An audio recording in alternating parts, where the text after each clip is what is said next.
My girlfriend's child falsely testified against me and led to my prison cell. Now that truth is out, they released me, and she's begging for charges to be dropped. But I'm already executing my revenge plan. Me, 41 years old, decided to vent about the craziest thing that happened to me. Story starts about 18 months ago, working as a business consultant for major corporations. At some fancy industry conference in Houston, meet this woman named Catherine. She's 38. She catches my eye during one of the keynote speeches. Start talking during coffee break. Hit it off immediately. Exchange numbers. Start dating. Everything feels amazing at first. Like seriously amazing. Find out she has a kid from previous relationship. Not gonna lie, pretty nervous about that. Never dated anyone with a kid before. Her son Lucas is 7 years old. Smart kid, kinda shy but really sweet. His actual dad is a complete deadbeat. Guy keeps going in and out of rehab. End up becoming the only stable adult male in the kid's life. Not trying to be his dad or anything. We just become friends naturally. He shows me his Nintendo games. Tells me about school stuff. Normal kid things. Working at my consulting job. Busted my ass to get where I am. Got all the perks. Company car, great benefits. Catherine works as a medical receptionist. Not making much but trying her best with Lucas. Start helping out here and there. Nothing major at first. Just groceries sometimes. Getting the kid some school supplies he needs. They live in this tiny apartment in a rough part of town. Heating barely works when it gets cold. Neighbors always fighting and making noise. Catherine keeps talking about wanting to move. Can't afford anything better though. I've got this nice 4-bedroom house in a good neighborhood. After dating for over a year, things are solid between us. Start thinking maybe they could move in. Lucas struggling with science at school. Start helping him with homework. Kid's actually pretty bright. Just needs someone to explain things properly. His teachers notice improvement. Say his grades are getting better. Catherine makes a big deal about it. Always saying how great I am with him. How no one ever took interest in his schoolwork before. Feels really good, not gonna lie. Never had kids of my own. Can't have them actually. Found that out years ago. Having this kid look up to me, getting excited to show me his good grades, means more than I can explain. Catherine seems so grateful for everything. Always saying how I changed their lives. We developed this nice routine. Come over after work every day. Have dinner together as a family. Help Lucas with homework. Watch movies together sometimes. Normal family stuff, you know? Weekends we go to the aquarium. Or catch the latest Marvel movies. Catherine starts talking about future plans. Says she might quit her job if we move in together. Wants to spend more time with Lucas. Maybe even go back to college herself. Sounds pretty good to me. I mean, I have the space. Doing well at work. They're already spending most weekends at my place anyway. Looking back now, I was such an idiot. Everything seemed so perfect. Single mom working hard for her kid. Sweet kid who just needed a positive male role model. Me thinking I'm this great guy helping them out. Classic setup, right? But when you're in it, when you're watching this kid grow, when you think you're making a difference in someone's life, you don't see the red flags. Remember this one time, Lucas had this big science fair presentation. His dad had promised to come, even told the kid they'd get pizza after. Of course, he never showed. Lucas trying so hard not to cry. Took him for that pizza myself. Told him how proud I was of his project. The way that kid smiled. Man, that stuff feels real. Makes it hard to believe it was all part of some plan.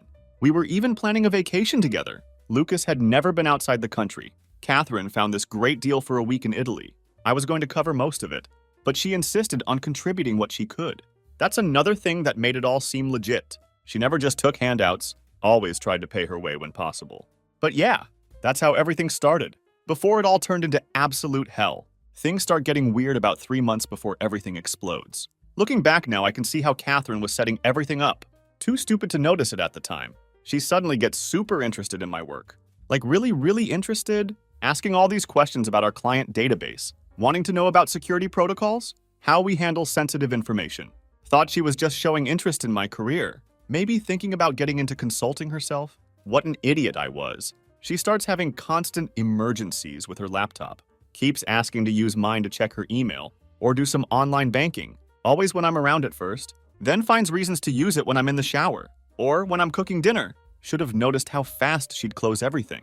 Whenever I walked back into the room, gets real sneaky about my phone too. Always saying stuff like, "Honey, show me those vacation pictures again." Or, "Let me add my new work number to your contacts." Small stuff that didn't seem weird. But she was watching me put in my passcode every single time. The money stuff starts ramping up. She'd been having these temporary money problems, always with a convincing reason, always promising to pay me back. Around this time, she starts talking about combining our finances. Says it makes sense since we're planning to move in together. Starts dropping hints about adding her name to my accounts, just in case something happens to you. For Lucas's sake, One day, catch her taking pictures of papers in my home office. She plays it off super smooth. Says Lucas wants to draw me something. Needs to know how to spell my full name and address properly. Even shows me this cute card he made later. Man, she really got Lucas involved. But in this really subtle way. Kid starts having all these school projects. Suddenly needs expensive supplies. Or needs a new laptop for his homework. Always stuff that makes me look like the bad guy if I say no. What kind of person refuses to help a kid with education, right?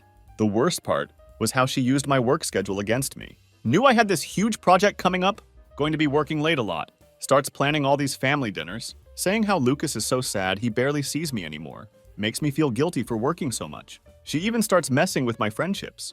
Makes little comments about how my best friend Mark seems off with her. Or how my sister doesn't really like Lucas. Just planting these tiny seeds of doubt.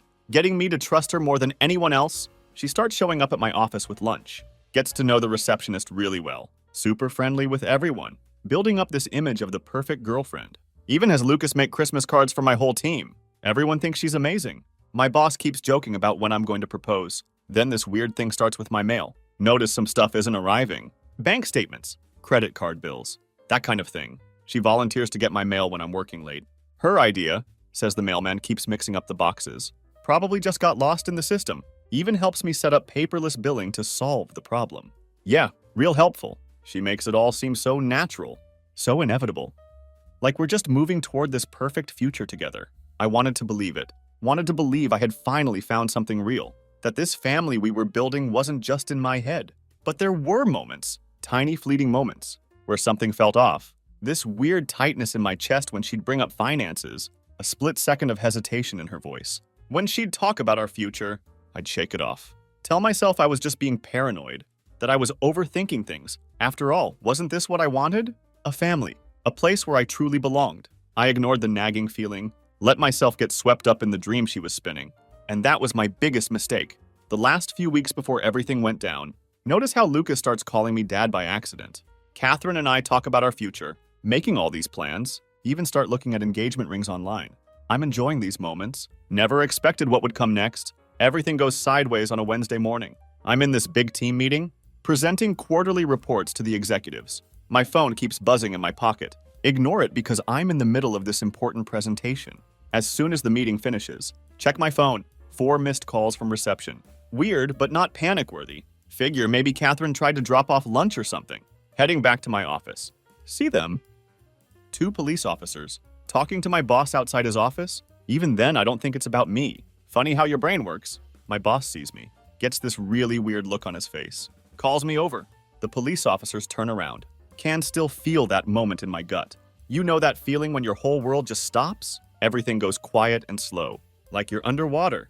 They start saying something about needing to ask me questions. Remember nodding, thinking there must be some mistake.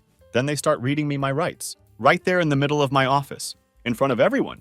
Look at my boss. Like maybe he'd say something. Stop this madness. But he just looks away. The walk from my office to the police car. Longest of my life. People staring. Someone filming on their phone. Keep thinking about my presentation. Like I need to finish explaining those reports. Stupid, right? Your whole life is falling apart. And you're worried about work stuff. They put me in this interview room at the station. Tell me why I'm there. The words they use, I can't even write them. About Lucas. About what they're saying I did to him. Throw up right there in the interview room. Officers have to stop everything. Get someone to clean up. Keep saying they have it wrong. That I'd never hurt Lucas. That I love that kid. They just keep asking the same questions. Over and over. When was the last time I was alone with him? Had anyone else ever expressed concerns? Was I ever inappropriate with him? Each question makes me feel sicker than the last.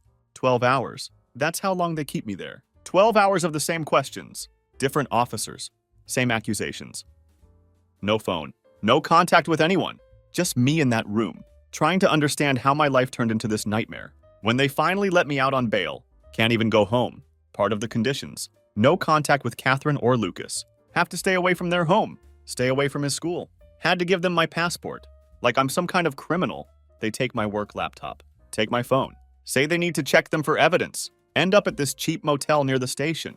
Can't face calling any friends yet. What would I even say? Hey buddy, I've been accused of the worst thing imaginable. Mind if I crash on your couch? The motel clerk looks at me weird when I check in. Probably because I'm still in my work clothes from that morning. Looking like I'd aged about 20 years. That first night, I don't even know how to describe it. Keep having these panic attacks. Can't sleep. Keep thinking about Lucas. About Catherine. Are they okay? Is Lucas scared? Did Catherine really believe I could do something like that? Every time I close my eyes, I see my colleagues' faces as I was let out of the office. Next morning, my boss calls, says they're putting me on gardening leave. While everything gets sorted out, his voice is different. Professional? Like we hadn't worked together for 5 years. Like we hadn't gone to each other's BBQs. Celebrated promotions together. Start noticing people unfriending me on social media. Colleagues, friends, even some family members. Nobody asks for my side of the story. Just dropped me. Just like that, years of friendships gone in hours. The worst part? I can't even be angry at them. Because if someone told me this about someone else, I'd probably react the same way. That's what makes these accusations so destructive. Even if you're innocent, just being accused changes how everyone sees you. Forever. Try to get money out to pay for the motel. Card gets declined. Check my banking app. Account is frozen pending investigation. Have to call my sister. Tell her everything. Beg her to lend me some cash. She helps. But I can hear it in her voice, that tiny bit of doubt. Her own brother. And there was still that what if. That's how my life fell apart in less than 24 hours. Went from respected professional to nothing. No home. No access to my money. No friends. Just sitting in a cheap motel room. Watching my phone light up with more people unfriending me. Waiting to find out if I'd ever get my life back. You know that movie Castaway with Tom Hanks? That's what it felt like. Except instead of being on some tropical island, I'm stuck in this crappy motel room. Watching my whole life implode. My work situation gets worse real quick. HR sends this email about a formal review meeting to discuss my position within the company. Translation. They're looking for a way to fire me without getting sued. Doesn't matter that I haven't been convicted of anything. Just being accused is enough to make them want me gone. Start noticing how people treat me different. Go to my local coffee shop one morning. Same place I'd been going for years. The owner, this old guy who usually chats about hockey with me. He just stares at the floor. Won't even look at me. Guess news travels fast in a small town. My colleagues? Man, that hurt. These people I'd worked with for years. Gone for drinks with. Been to their weddings. Been to their kids' birthday parties. They all just disappeared. My phone used to buzz all day. Work group chats. Messages. Now nothing. Dead silence. Even my best friend Mark, known him since college, sends this message saying he needs some space to process things. Like I was the one who betrayed him. The police interviews were the worst. They'd call me in randomly, ask the same questions over and over, always trying to trip me up, catch me in a lie. But how do you prove you didn't do something? Every answer just made me sound more guilty to them. Had to get a lawyer. Cost me almost all my savings. He kept saying to document everything. Keep records. Said we needed to build a case. But a case for what? My life was already in pieces. Even if I proved my innocence. How do you come back from something like this? Some days I'd drive past Lucas's school. Just to torture myself, I guess. Would see all these parents picking up their kids, living their normal lives. Meanwhile, I couldn't go within 500 meters of him. Because of the bail conditions. The kid I used to help with homework. Who I took to soccer practice. Who made me those stupid world's best almost dad cards? Now I was legally banned from even seeing him. Had this meeting with HR and my boss about my position. They sat there with these fake sympathetic faces, talking about company reputation and duty of care to other employees, like I was some kind of threat. 5 years I'd given that company, won them awards, brought in big clients. None of it mattered now. My sister tried to help, bless her. Would bring me food, clean clothes, but I could see it wearing her down too. The whispers from her friends, the awkward questions. One day she breaks down crying, asks me if I'm sure I didn't do anything inappropriate, even by accident. That's when I realized, if my own sister had doubts, what hope did I have with anyone else? Eventually, one day, everything changed. I'm sitting in that motel room. Been there almost 3 weeks now. When my phone rings, it's the police station. My heart starts doing that crazy pounding thing again. Every time they called before. It was to drag me in for more questioning. But this time it's different. The officer, the same guy who arrested me, actually says they need me to come in. But his voice is different. Not hostile like before. So I drag myself down there, expecting another 6 hours of the same questions. But instead, they take me to this different room, more like an office. Then this detective comes in, starts talking real careful, like he's picking his words super carefully. Says they've had new information and developments in the case. I'm sitting there thinking, great, what now? What else could they possibly accuse me of? That's when he drops it. Lucas admitted he made it up. Just like that. Apparently, he broke down during an interview, told them the truth. But here's where it gets really messed up. He told them who really hurt him. It wasn't me. It was his cousin, Catherine's nephew. Kid's only 12 himself. I just sat there. Couldn't even speak. Like my brain couldn't process what I was hearing. The detective still talking, saying something about how children sometimes displace trauma, how Lucas was scared to accuse his cousin because it would cause family problems. All I could think was, I'm innocent. They know I'm innocent. They gave me this official letter saying all charges were dropped. Just a piece of paper. But man, felt like I was holding my life back in my hands. But then the detective says something. That made my blood freeze. He mentions they found some other concerning elements. During their investigation, asked if I'd noticed any unusual activity with my accounts. That's when everything clicked. All those times Catherine used my laptop. The missing mail. The weird charges I'd noticed but ignored. Because I trusted her. With shaking hands. Pull up my banking app. Right there in front of the detective. Started going through transactions I hadn't been able to access while everything was frozen. Holy shit. There were transfers I'd never made. Credit cards I'd never applied for. Loans in my name I knew nothing about. She'd been setting this up for months. Used the accusations as a smokescreen. While she drained everything she could get her hands on. Even tried to refinance my house. Paperwork was pending when I got arrested. The detective said they'd found evidence on her phone. Texts to someone about getting everything in place. Before the accusations happened, she knew. She knew what her nephew had done to Lucas. And instead of protecting her son, she used it as an opportunity to destroy me. I sat there in that office for hours. Making statements, signing papers. They said they'd investigate the fraud. But honestly, I didn't even care about the money anymore. All I could think about was Lucas. This poor kid, hurt by someone he trusted, then manipulated by his own mother, into accusing an innocent person. Had this moment where I nearly threw up again. Remembered all those times Catherine would leave Lucas with her sister's family, saying it was good for him to spend time with his cousin. She knew. She had to have known what was happening. But she was so focused on her plan, on setting me up, that she let it keep happening. When I finally left the station, just sat in my car and cried. Not even sad crying. Just this weird empty feeling. Everything I'd lost. My reputation. My job. My friends. And for what? So Catherine could use her own kid's trauma as a cover for stealing from me? Started getting messages from her then. Probably heard the charges were dropped. First one was this long paragraph about how sorry she was. How she did it because she was desperate. How she still loved me. Then another saying she'd pay me back. She just needed time. Then one begging me not to press charges. Because think about Lucas. That last one got me. Using her kid again. Even now, Lucas who'd been through hell. Who she forced to lie to the police. Who she used as a pawn in her sick game. That's when the anger really hit. Not for what she did to me, though that was bad enough, but for what she did to her own son. Called my lawyer right there from the car park. Told him everything. He started talking about civil suits, criminal charges, restraining orders. But all I could think about was Lucas. Asked if there was any way to make sure he got help. Real help? Without me having to see Catherine again. The detective called again that evening. Said they'd picked Catherine up for questioning. About the fraud. Said she broke down. Admitted everything. Claimed she did it because she had gambling debts. People threatening her. Always an excuse, right? But then he told me something. That made everything even worse. This wasn't her first time doing this. There were other guys, other accusations, other cities. Lucas wasn't even her only kid. She'd lost custody of another one years ago. And just like that, her whole desperate single mom act started falling apart. When she got to court, she tried to sell the sob story, crying about how she was just trying to give Lucas a better life. How she had no choice. How she never meant for things to go this far. It might have worked if she wasn't a serial scammer.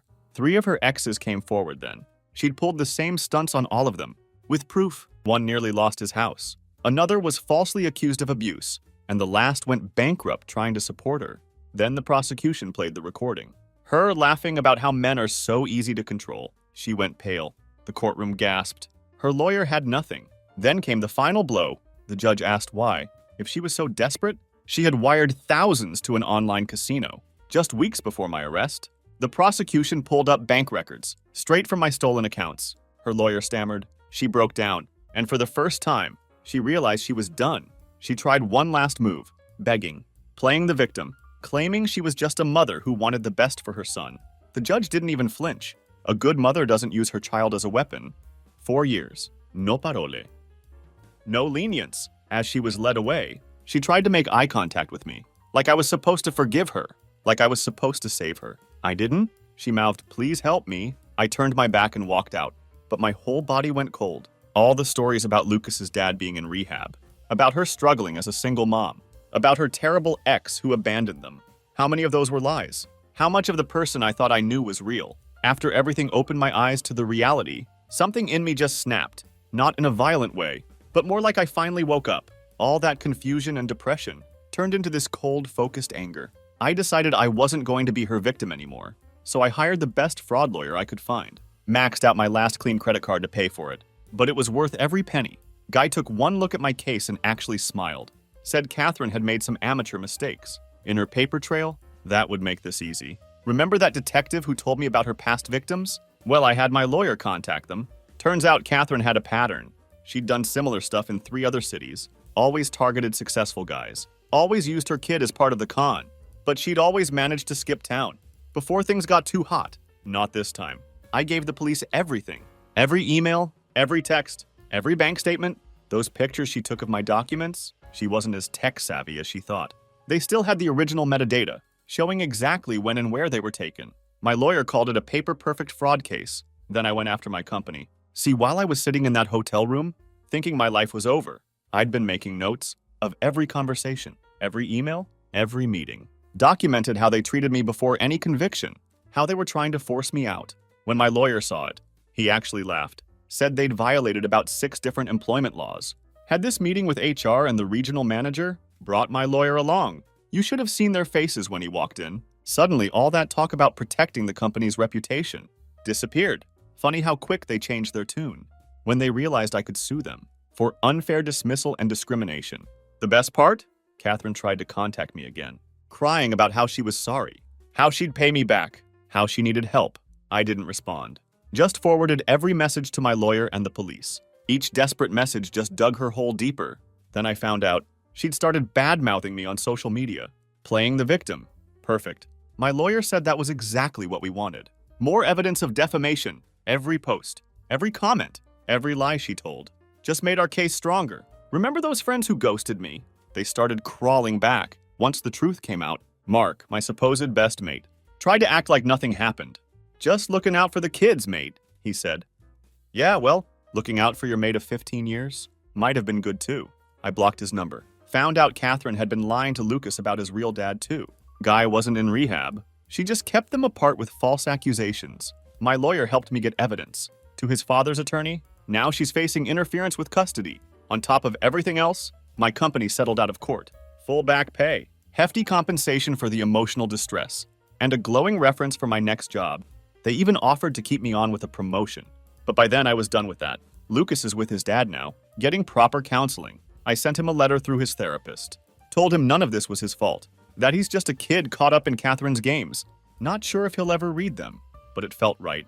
So yeah, I'm writing this. 6 months since everything went down. 6 months since Catherine got sentenced. Since Lucas went to live with his dad. Since I started putting my life back together. First off, Catherine's in prison now. 4 years. Probably serve 2 if she behaves. Her family tried reaching out to me after the sentencing. Apparently they had no idea about her past. About the other guys she'd scammed. Sure they didn't. Blocked their numbers too. The situation's still messy. Insurance covered about 60% of what she stole. But I'm still fighting to get the rest back. My lawyer says we might be able to get some from her family. Turns out they were keeping some of her earnings for her. Karma's funny like that. The work stuff actually turned out okay. After the settlement, I used some of the money to start my own consulting business. Working from home mostly. Picking my own clients. Pay's not as good as my old job yet, but I don't have to deal with office politics. Or people whispering behind my back. The hardest part was dealing with Lucas's letter. Kid wrote to me from his new home with his dad. His therapist helped him write it. You could tell because it was all proper and formal. Not like the notes he used to leave on my fridge. Said he was sorry for lying. That his mom told him he had to do it. Or bad people would hurt them. Said he missed me. I wrote back. Took me like 20 drafts to get it right. Told him none of it was his fault. That he was just a kid caught up in adult problems. Said I hoped he was doing better with his dad. That I was glad he was getting help. Didn't promise to stay in touch though. Some doors are better left closed, you know? Had to move cities in the end. Too many memories. Too many people who knew the story but not the truth. Found this nice place up north near the ocean. Different scene. Different people. Nobody here knows me as that guy who got accused. Or Catherine's ex. I'm just the new guy who works in consulting. And goes running on the beach. Dating again? Nah, not yet. I got some trust issues to work through first. Plus single moms are definitely off the table. For a while. Maybe forever. Call it trauma. Call it learning from experience. Whatever. Funny thing is, some good actually came from all this. Made me realize who my real friends were. Like my sister, she stuck by me even when she had doubts. And this guy Peter from my old rugby club, he was the only one who actually asked for my side of the story. Before judging, they're the only ones from my old life I still talk to. The other day I was going through some old boxes. Found those Father's Day cards Lucas made me, nearly threw them out, but ended up keeping them. Not because I miss those times. Now I know they weren't even real. But as a reminder to trust my gut next time, something feels off. Catherine still tries to contact me sometimes. Got her sister to pass me a letter last month, saying she's changed in prison and wants to make amends. Return address went straight in the bin. Some people don't deserve second chances. And that's where things stand now. Life's different, but not all bad. Got my own business. New city. Fresh start. Still got some trust issues to work through. Still jump a bit when my phone rings. With an unknown number. But I'm getting there. Think the biggest lesson from all this is, sometimes the happy ending isn't getting everything back to how it was. Sometimes it's about building something new from the wreckage. Something that's maybe not as shiny, but is stronger. More real. Oh yeah, for those asking, I did eventually get a dog. This big rescue mutt, who's just as messed up as I am. We're figuring things out together. Final update for those asking about Catherine's sentence. Just heard she lost her appeal. She's serving the full 4 years. Sometimes justice does work. That's all I got. Sometimes okay is enough.